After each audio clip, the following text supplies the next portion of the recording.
कहानी शुरू होती है एक तेज रोशनी वाले ऑब्जेक्ट से जो आसमान से पृथ्वी की ओर तेजी से आ रहा था। न्यूयॉर्क शहर में जोश नाम का एक लड़का अपने टेलीस्कोप से यह नज़ारा देख रहा था। यह चमकदार बॉल सीधे उस लड़के के घर में उसकी फिश बॉल में आकर गिरती है। सबसे हैरान करने वाली बात यह थी कि उस बॉल ने तेजी से फिश बॉल का सारा पानी सूख लिया। जोश यह सब देखकर हैरान था कि आखिर यह चीज़ क्या है। अगले सीन में 3 महीने बीत चुके हैं। हम एक बार फिर उसी तरह की बॉल को तेजी से ज़मीन की तरफ आते हुए देखते हैं, लेकिन यह पहली वाली से काफ़ी बड़ी थी। दरअसल यह एक फायर बॉल थी जो सीधे लिबर्टी आइलैंड के पास पानी में क्रैश हुई। जैसे ही आग बुझी, वह बॉल सफ़ेद सूट पहने हुए एक आदमी के रूप में बदल गई। वह आदमी बहुत अजीब तरह से चलता हुआ शहर के अंदर से गुजरता है। पृथ्वी के लोग उसे अजीब नज़रों से देख रहे थे।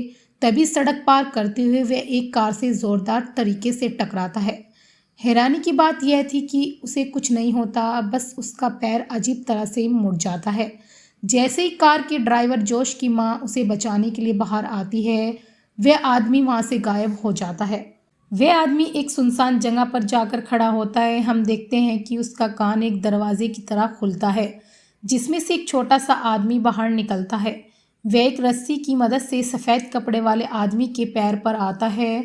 वहाँ भी एक छोटा गेट था जिसे वह आदमी पास लगे एक बटन से खोल देता है।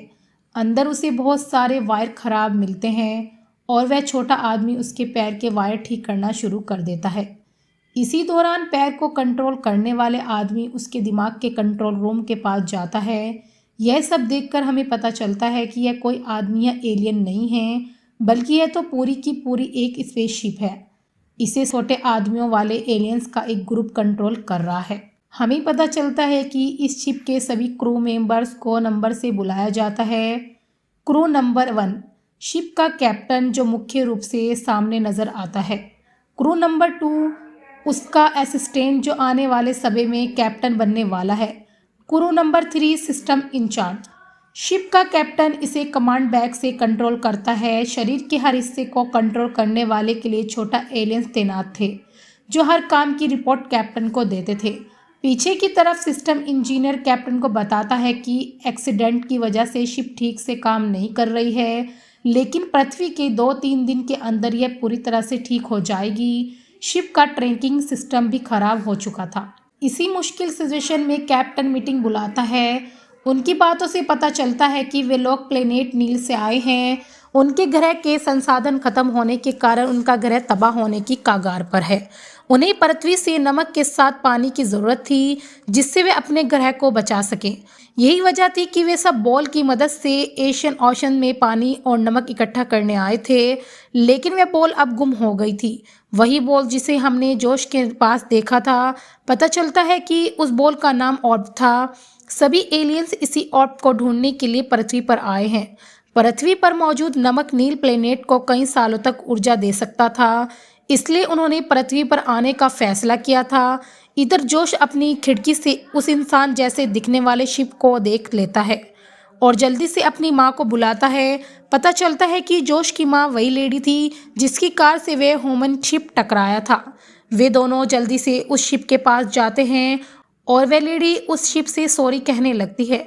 शिप के अंदर बैठे एलियंस उस लेडी को देखकर घबरा जाते हैं। बाहर से शिप इंसान जैसा लगता था, लेकिन उसे कंट्रोल करने वाले एलियंस यह नहीं जानते थे कि इंसानों से कैसे बर्ताव करना है। वे पहली बार किसी इंसान से बात करने वाले थे। इसी काम के लिए वे तुरंत गूगल की मदद लेते हैं ताकि इंसानों के व्यवहार को आसानी से जान सके और बात करने में आसानी हो। शिप का कैप्टन और लेडी से बस ऐसे ही बात करने की कोशिश करता है। दूसरी तरफ पुलिस ऑफिसर उसे रहस्यमय बॉल को ढूंढने की कोशिश कर रहे थे। वे उस जगह जाते हैं जहाँ शिप लैंड हुआ था। उन्हें किसी आदमी के चेहरे के निशान मिलते हैं जिससे उन्हें पता चलता है कि वे कैसा दिखता है। पूरे शहर में उसे ढूंढने की कोशिश की जा रही थी। इधर वेन शिप उस लेडी से बात करने की कोशिश कर रहा था, लेकिन जैसे ही शिप बात करने की कोशिश करता है, फ्रीक्वेंसी ज़्यादा होने की वजह से आसपास की चीज़ें टूटने और बिखरने लगती हैं। फिर फ्रीक्वेंसी सेट करने के बाद शिप उस लेडी से बात कहता है, आई एम ओके। इसके बाद वह लेडी जोश को स्कूल भेजकर उस शिप को अपने घर डिनर के लिए बुलाती है। शिप का कैप्टन उस लेडी से बात करते हुए खुद को डेव नाम से परिचित कराता है। यह नाम उन्होंने अभी अभी गूगल पर सर्च किया था। डेव की आंखों के जरिए शिप की क्रू मेंबर्स को जोश के पास रखी एक तस्वीर दिखाई देती है। उस तस्वीर में उन्हें उनकी गुम हुई बॉल यानी ऑर्ब नजर आती है। जोश की मॉम डेव को बताती है कि यह बॉल जोश ने अपने साइंस एग्जीबिशन में दिखाई थी। अब शिप में मौजूद लोग जोश की लोकेशन को ट्रेस करने लगते हैं और देव उस लेडी से माफ़ी मांगते हुए वहां से चला जाता है। यहाँ देव को क्रू नंबर 2 कंट्रोल कर रहा था। उसे इंसानों पर बहुत गुस्सा आता था क्योंकि कोई भी यहाँ नियमों का पालन नहीं कर रहा था। चीफ ने क्रू के डॉक्टर को नंबर 2 पर नज़र रखने को कहा। जब डेव एक पार्क से गुजर रहा था तो सारे बच्चे उसके कपड़ों को देखकर उसे आइसक्रीम मैन समझने लगते हैं। इसलिए देव कपड़े बदलने के लिए एक मॉल में चला जाता है। कपड़े खरीदने के लिए उसे पैसों की ज़रूरत थी, इसलिए वह अपने साथ लगे स्कैनर की मदद से रखे हुए पैसों को स्कैन करता है और ड्रेसिंग रूम में जाकर अपने शरीर से सेम प्रिंट निकालता है। इसके बाद देव जोश के स्कूल जाता है। प्रिंसिपल उसे टीचर समझकर क्लास में भेज देती है, लेकिन देव जोश को क्लास से बाहर लाकर पूछने लगता है कि उसकी बॉल ऑर्ब कहाँ है। जब जोश बताता है कि उसकी क्लास के कुछ शरारती लड़कों ने उसकी बॉल ले ली थी, फिर जोश देव को उस लड़के के घर पर ले जाता है, लेकिन उन्हें वहाँ लड़का नहीं मिलता। वो वापस जोश के घर आ जाते हैं। जोश को देव के साथ समय बिताना बहुत अच्छा लगता था। तभी जोश की मॉम आकर देव को अपने घर डिनर के लिए रोक लेती है। शिव का कैप्टन यह बात मान लेता है क्योंकि उसे बाहर काफी खतरा हो सकता था। यहाँ क्रू मेंबर 4 कैप्टन को बताता है कि जितना ज़्यादा देर तक वे सभी इस घर में रुकेंगे उतना ही देव यानी शिव के भेद खुलने का ज़्यादा खतरा होगा। लेकिन कैप्टन इस बात को नज़रअंदाज कर देता है। खाना खाने के बाद वे लोग देव को अपना पूरा घर दिखाते हैं। तभी देव को एक पेंटिंग नज़र आती है जिसकी वह तारीफ करता है। वह लेडी देव को बताने लगती है कि यह पेंटिंग भावनाओं और प्यार को दर्शाती है। उसकी बात सुनकर देव उससे पूछने लगता है कि प्यार के बारे में कैसे पता चलता है, जिस पर वह कहने लगती है कि जब ऐसा होता है तो हमें खुद ही पता चल जाता है। यह सुनने के बाद देव पहले तो हैरान हो जाता है और फिर वहाँ से चला जाता है। देव इस रात सड़क पर गुजारने का फैसला करता है, जहाँ एक आदमी उसे ठंड से बचने के लिए एक शॉल देता है। देव का कैप्टन इस बात से काफ़ी प्रभावित होता है कि इंसान कितने दयालु होते हैं। यहाँ शिव के अंदर सभी एलियंस को एहसास होता है कि इंसान एलियन से ज़्यादा एडवांस है। शिव यहाँ एक रात के लिए आराम करती है, यानी देव सो जाता है। शिव के अंदर डॉक्टर कैप्टन को बताता है कि शिव के अंदर कुछ असामान्य व्यवहार सामने आ रहे हैं। इसके बाद कैप्टन कंट्रोल रूम में जाकर देखता है कि क्रू मेंबर 3 अभी तक काम कर रही है। वह कैप्टन को बताने लगी कि उसने एक ऐसी फाइल ढूंढी है जो इंसान अपनी ज़िंदगी में एक बार ज़रूर देखते हैं। यह दरअसल एक अमेरिकन भावनात्मक मूवी थी। कैप्टन और नंबर 3 उस मूवी को देखते हैं जिसके अंत में वे दोनों रो रहे थे।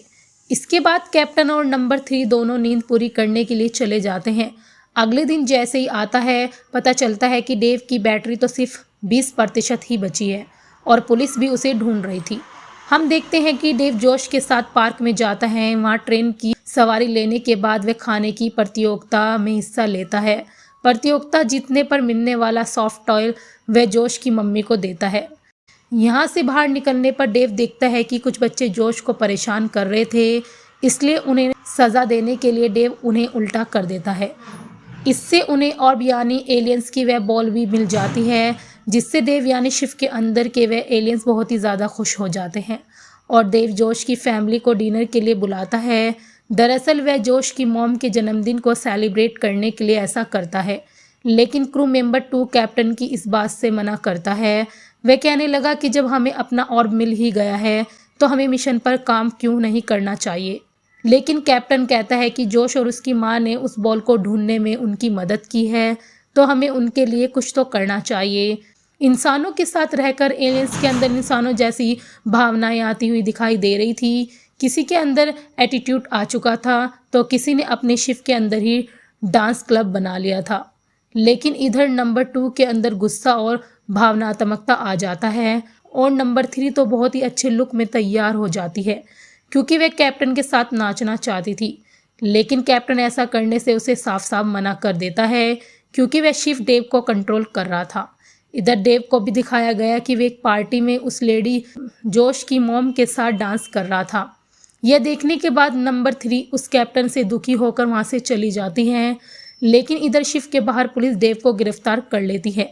शिव के अंदर सबके बदले हुए व्यवहार से नंबर 2 को और भी ज़्यादा गुस्सा आने लग गया था और वह शिव आर्मी को अपने साथ मिलाकर वहाँ सभी को अपने लिए काम करने को कहता है। सारे क्रू यहाँ तक कि नंबर 3 भी और नंबर 2 के साथ मिल जाती है। पुलिस स्टेशन जहाँ जांच रूम के अंदर डेव के खुले स्पीकर की वजह से ऑफिसर एलियंस की सारी बातें सुन रहे होते हैं। तब उनकी बातों से पुलिस को लगता है कि यह एक एलियन सैनिक है, जिसके बाद यहाँ के वे दोनों पुलिस ऑफिसर जांच रूप से चले जाते हैं। शिव के अंदर अब नया लीडर सभी को चेतावनी देते हुए कहने लगा कि अब यहाँ पर कोई भी गलत व्यवहार नहीं दिखाएगा। तभी जांच रूम के अंदर डेव यानी वह शिव अपने हाथ के पिस्तौल को इस्तेमाल करते हुए पुलिस स्टेशन की दीवार को तोड़ देता है और यहाँ से बाहर जाने लगता है। पुलिस उसे रोकने के लिए उसे गोली तो मारती है, लेकिन उनको कोई भी बुलेट उसके शरीर शिव पर किसी भी तरह का असर नहीं डाल रही थी। डेव उस शिव के अंदर एक एलियन अपने नए लीडर के गुस्से से बचने के लिए शिव से बाहर कूद जाता है।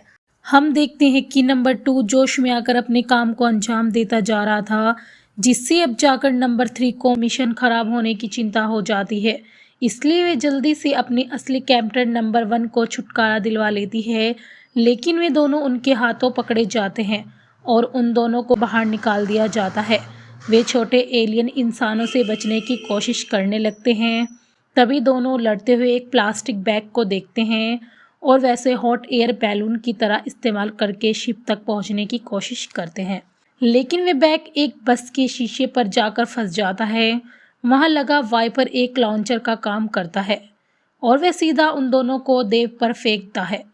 यहाँ पर कैप्टन नंबर 3 से सॉरी कहता है और कहता है कि अगर तुम मेरी इस सफ़र में मेरे साथ ना होती तो शायद ये मेरे लिए इतना आसान ना होता।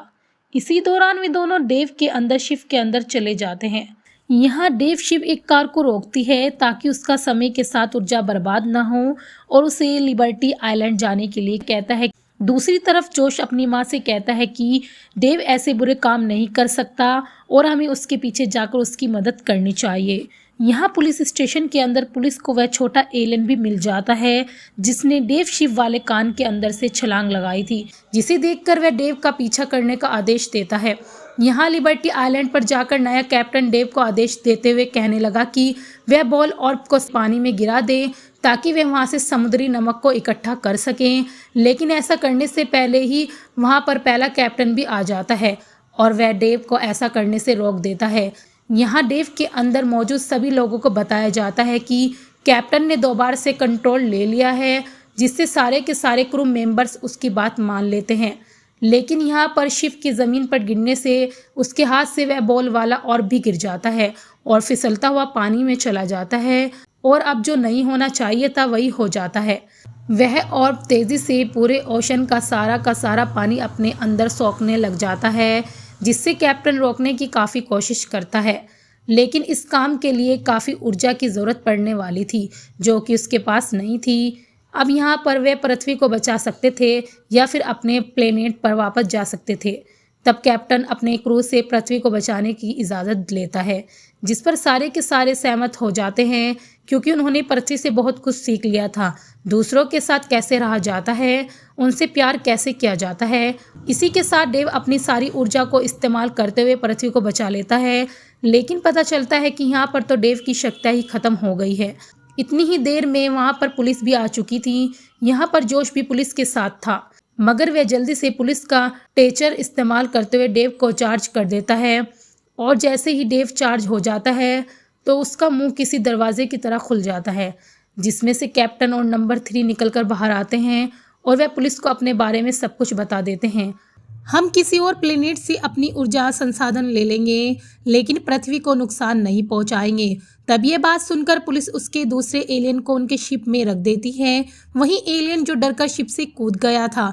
इसके बाद देव अपने प्लेनेट पर जाने की तैयारी करता है और उसके पूरे शरीर से करंट बहने लगता है और जैसे ही वह ऊपर उड़ने के लिए हिलता है कि तभी वहां पर FBI की एंट्री हो जाती है, जो हेलीकॉप्टर से देव पर जाल डालकर उसे पकड़ लेते हैं।